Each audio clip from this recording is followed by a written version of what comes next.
Hulagu Khan نے بڑا ظلم کیا. موت کیسے آئی؟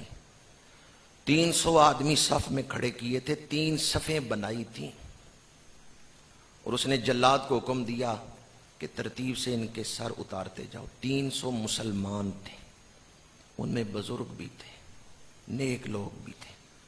ہلاکو خان نے کہا ترتیب سے 3 صفوں میں ترتیب سے ان کے سر اتارتے جاؤ. اور جب سر گرتے تھے، خون کے فوارے نکلتے تھے، ہلاکو خان خوش ہوتا تھا. پہلی صف میں ایک بزرگ کھڑے ہیں، تو انہوں نے دیکھا نا سر کٹ رہے ہیں، تو کہا میں دوسری صف میں چلا جاتا ہوں، چلو کچھ دیر میری زندگی بڑھ جائے، میں کچھ دیر کے لیے تلوار سے بچ جاؤں. وہ پہلی صف چھوڑ کے دوسری صف میں چلے گئے. جلاد نے دوسری صف کی افراد کی گردنیں کاٹنا شروع کی، تو وہ بوڑھا شخص ڈرتے ہوئے تیسری صف کی طرف چلا گیا، شاید میں بچ جاؤں. ہلاکو خان گھوڑے پہ بیٹھا تھا، منظر دیکھ رہا تھا. تیسری صف میں جب وہ بزرگ گئے، اب جلاد تیسری صف کی صف میں آیا اور افراد کے سر کاٹنے لگا. بوڑھے شخص نے دیکھا اب میں کہاں جاؤں. ہلاکو خان نے کہکا لگایا اور جلاد سے کہا ٹھہر جاؤ، اس بوڑھے کو میرے پاس لے کے آؤ. کہا تو پہلی صف سے دوسری میں، دوسری سے تیسری میں گیا، اب تیسری صف سے کہاں جائے گا؟ میری تلوار سے تجھے کوئی بچا نہیں سکتا. بوڑھا مسلمان تھا، بے ساختہ اس کی نگاہیں آسمان کی طرف اٹھ گئیں. نماز کا قبلہ مکے میں ہے، بیت اللہ شریف، اور دعا کا قبلہ عرش عظیم ہے. بوڑھے کی نگاہیں بے ساختہ عرش کی طرف اٹھی. ہلاکو خان نے کہا ادھر کیا دیکھ رہے ہو، آسمان کی طرف کیا دیکھ رہے ہو؟ اس بوڑھے نے کہا رب چاہے تو مجھے بچا سکتا ہے. ہلاکو خان نے کہا میری تلوار سے تجھے کوئی نہیں بچا سکتا. اور اس وقت وہ گرز سے کھیل رہا تھا، ہاتھ میں گرز تھا، اس سے کھیل رہا تھا. اس نے کہا کوئی تجھے بچا نہیں سکتا. یہ کہتے ہوئے گرز اس کے ہاتھ سے گرا، اور یہ خود بہت بڑا شمشیر زن تھا، بہت بڑا مشاق تھا.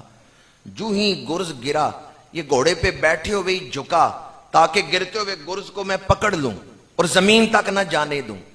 جب یہ ادھر لپکا گرز کو اٹھانے کے لیے تو رکاب سے پیر نکل گیا. جب رکاب سے پیر نکلا تو یہ گھوڑے کے ایک طرف گرا، دوسرا پیر رکاب میں ہی تھا. گھوڑا ڈر کے دوڑنا شروع ہو گیا.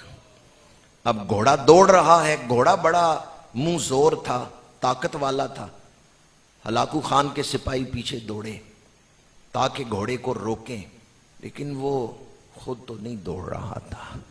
ان بطش ربک لشدید. جب ہلاکو خان نے اللہ کی طاقت کو چیلنج کیا کہ اب تجھے میری تلوار سے کوئی نہیں بچا سکتا، اس بوڑھے کے دل میں پتہ نہیں کیسا جذبہ ہوگا کہ فوراً قبولیت کا دروازہ کھل گیا. ہلاکو خان جو کہہ رہا تھا کہ میری تلوار سے تجھے کوئی نہیں بچا سکتا، اب وہ ہلاکو خان خود موت کی وادی میں تھا.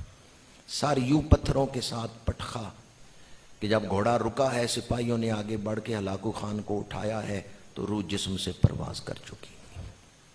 بدبختی کی موت مر گیا.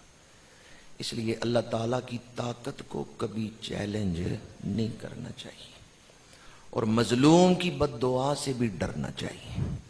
حدیث پاک ہے، میرے آقا کریم نے ارشاد فرمایا کہ مظلوم کی جو دعا ہے اسے عرش تک پہنچنے کے لیے راستے میں کوئی رکاوٹ نہیں ہوتی.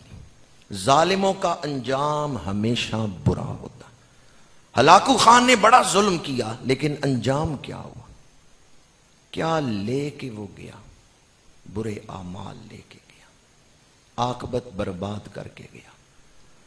اس نے انسانی خون بہا کے جو دولت کمائی، اس دولت نے اسے کیا فائدہ دیا؟ بغداد کو اس نے اجاڑا، لیکن خود وہ برباد ہو گیا.